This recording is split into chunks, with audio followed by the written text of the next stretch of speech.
Assalamualaikum warahmatullahi wabarakatuh. Hai. Video ini kami buat untuk memenuhi ujian tengah semester Bisnis Internasional dan akan memaparkan materi tentang waralaba dan lisensi.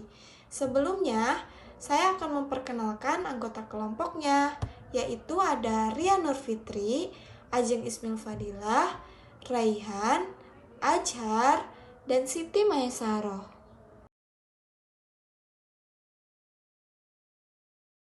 Nah, teman-teman, untuk poin yang pertama ada pengertian waralaba dan lisensi. Untuk waralaba itu sendiri merupakan ketika seorang franchise membayar kepada milik merek, dagang, atau bisnis franchisor untuk mendapatkan hak mereka menjalankan bisnis mereka. Nah, ini bisa berupa restoran, toko retail, atau layanan lainnya. Dalam pertukaran ini, franchise mendapatkan hak untuk menggunakan merek, sistem operasi, dan atau dukungan dari franchisor. Nah, misalnya ketika Anda ingin membuka toko kopi dan Anda tidak tahu harus memulai dari mana, Anda memutuskan untuk membeli waralaba dari Starbucks. Dengan membeli waralaba Starbucks, Anda mendapatkan hak untuk menggunakan merek Starbucks, resep minuman mereka, dan dukungan operasional untuk membantu Anda menjalankan toko kopi Anda sendiri. Sedangkan lisensi adalah izin yang diberikan kepada individu atau perusahaan untuk menggunakan suatu yang dimiliki oleh orang lain, seperti merek dagang, paten, hak cipta, atau desain.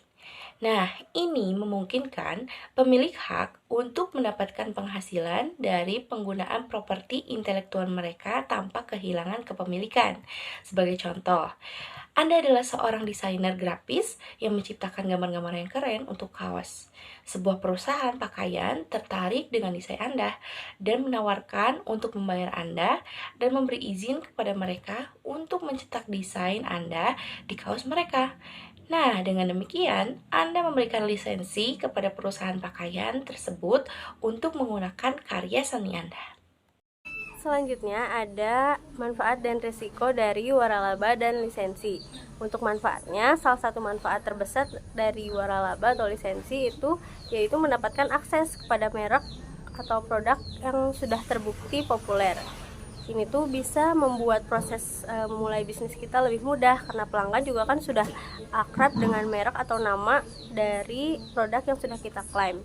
Selain itu juga biasanya akan menerima bentuk dukungan berupa pelatihan, bantuan pemasaran, dan penelitian pasar dari pemilik merek atau pemegang lisensi.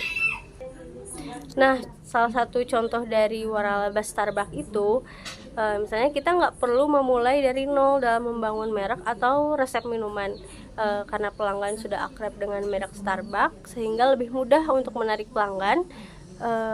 Terus juga kita akan menerima bantuan pelatihan atau menerima bantuan dalam manajemen stok dan strategi pemasaran dari Starbucks.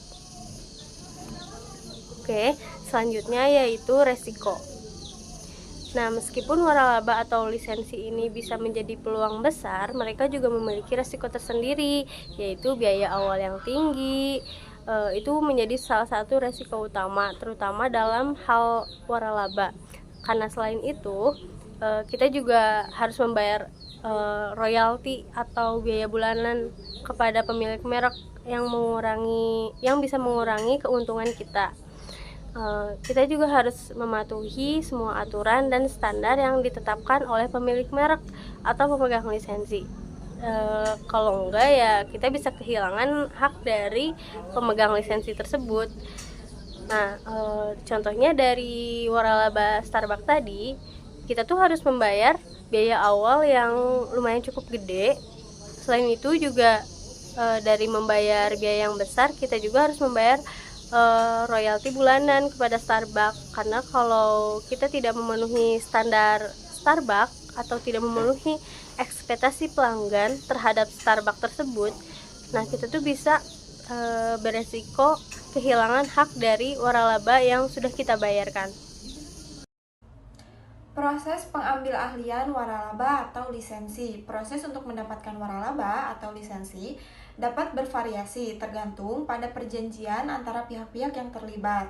Anda akan diminta untuk mengajukan permohonan dan kemudian menjalani proses seleksi yang mungkin melibatkan wawancara dan penilaian keuangan. Contohnya, untuk membeli waralaba Starbucks, Anda harus mengajukan aplikasi kepada Starbucks dan mengikuti proses seleksi yang ketat. Setelah disetujui, Anda akan menandatangani kontrak waralaba yang membuat semua persyaratan dan biaya yang harus Anda bayar kepada Starbucks. Setelah disetujui, Anda akan menandatangani kontrak yang memuat detail tentang hak dan kewajiban Anda sebagai pemilik waralaba atau lisensi. Ini termasuk biaya awal yang harus Anda bayar dan besarnya royalti atau biaya bulanan yang harus Anda bayar kepada pemilik merek atau pemegang lisensi. Setelah kontrak ditandatangani, Anda akan menerima pelatihan dan dukungan dari Starbucks, termasuk panduan operasional, pelatihan karyawan, dan strategi pemasarannya. Yang keempat, pengelolaan dan pengembangan. Setelah Anda menjadi pemilik waralaba atau lisensi, Anda akan menerima panduan dan pelatihan dari pemilik merek atau pemegang lisensi. Ini bisa mencakup pelatihan staf, prosedur operasional, dan teknik pemasaran yang telah terbukti berhasil. Dengan waralaba Starbucks, Anda akan menerima panduan dan pelatihan dari Starbucks untuk membantu Anda mengelola toko kopi Anda. Dan ini sudah termasuk pelatihan staf, prosedur operasional harian, dan strategi pemasaran. Namun, Anda juga harus melakukan pekerja keras untuk mengelola bisnis Anda sehari-hari. Ini termasuk mengelola karyawan, memantau stok barang, menangani layanan pelanggan, dan mengolah keuangan. Penting untuk memastikan bahwa operasi harian Anda sesuai dengan standar merek dan memenuhi harapan pelanggan. Namun, Anda juga harus memastikan bahwa Anda mengelola toko kopi Anda dengan baik sehari-hari, termasuk mengawasi stok barang, memastikan kualitas layanan pelanggan, dan menjaga kebersihan toko. Ya, di sini saya akan melanjutkan pertimbangan dan kesimpulan. Nah, jadi sebelum Anda memutuskan untuk menjadi pemilik waralaba atau lisensi, itu Anda harus mempertimbangkan berbagai faktor. Ini termasuk biaya awal dan biaya berkelanjutan, kebutuhan waktu dan komitmen. Nah, jadi serta apakah bisnis tersebut sesuai dengan minat, keahlian, dan tujuan Anda. Sebelum memutuskan untuk memberi waralaba, contoh Starbucks, Anda harus mempertimbangkan baik-baik. Anda harus memikirkan biaya awal yang besar dan royalti bulanan yang harus Anda bayar. Nah, serta komitmen waktu dan tenaga yang dibutuhkan untuk menjalankan toko Starbucks Anda, seperti itu. Jadi lakukan penelitian yang teliti dan pertimbangkan baik-baik sebelum membuat keputusan. Jika Anda merasa yakin bahwa waralaba atau lisensi Anda langkah yang tepat untuk Anda, pastikan Anda memahami sepenuhnya semua aspek bisnis tersebut sebelum Anda terlibat sepenuhnya. Jika Anda yakin bahwa waralaba seperti toko kopi Starbucks itu